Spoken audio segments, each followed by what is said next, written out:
belum membiasakan, ya, untuk anak-anak kita, sehingga kita peserta didik kita itu mengalami kesulitan, Bapak Ibu, dalam menyelesaikan sebuah soal, ya, atau permasalahan yang diberikan kepada mereka. Kemudian dari skor TIMSS itu juga, ya, Indonesia masih di posisi paling buncit. TIMSS itu singkatan dari Trend in International Mathematics and Science Study, ya. Jadi di situ juga posisi Indonesia masih di posisi yang bawah. Jadi mengapa soal yang harus kita buat sekarang itu harus soal yang HOTS, ya? Karena soal-soal HOTS ini soal yang merujuk pada lembaga survei PISA, ya, dalam memberikan soal-soalnya kepada para pelajar yang ada di beberapa negara. Nah, kalau kita tidak menggunakan soal HOTS, kita akan menjadi negara tertinggal, Bapak Ibu. Dan mungkin skor yang kita dapatkan sekarang itu juga masih sama, tidak akan mengalami perubahan. Sehingga mau tidak mau, kita sebagai pengajar, sebagai guru, itu harus mengubah paradigma, ya, paradigma yang selama ini mungkin kita pakai, Bapak Ibu. Jadi mulai sekarang kita harus membiasakan dengan paradigma yang baru, ya, dengan cara mengajar yang mungkin lebih mengasihkan, tetapi juga bisa melibatkan mereka dalam pembelajaran, melibatkan mereka dalam proses berpikir, melibatkan mereka dalam mengembangkan stimulus dan sebagainya, Bapak Ibu.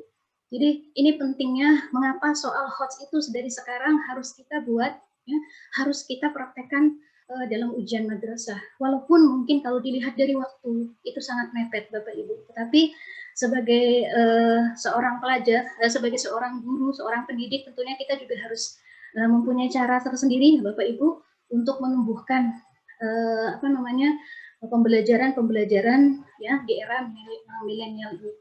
Kemudian yang di slide yang berikutnya, ya, di slide berikutnya itu juga masih mengenai tentang hasil dari PISA, ya, baik dilihat dari kompetensi membaca reading maupun kompetensi matematika ataupun sains. Indonesia berada di urutan ke-69, Bapak Ibu.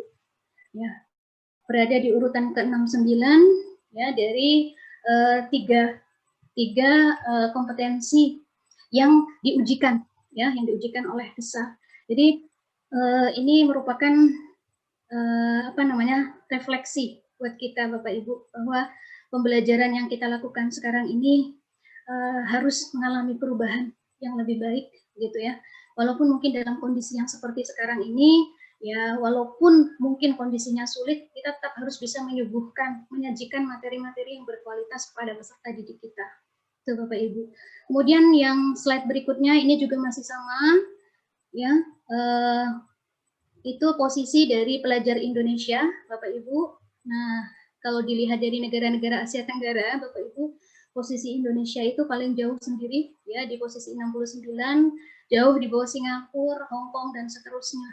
Nah, jadi ini sebenarnya kabar yang tidak mengenakan buat kita. Semoga dengan adanya kegiatan-kegiatan yang seperti ini, ya, bisa menumbuhkan semangat kepada para bapak ibu, ya, untuk ayo kita mengalami perubahan, ya, kita berubah, mungkin dari cara mengajarnya, kemudian dari cara membuat soal dan sebagainya.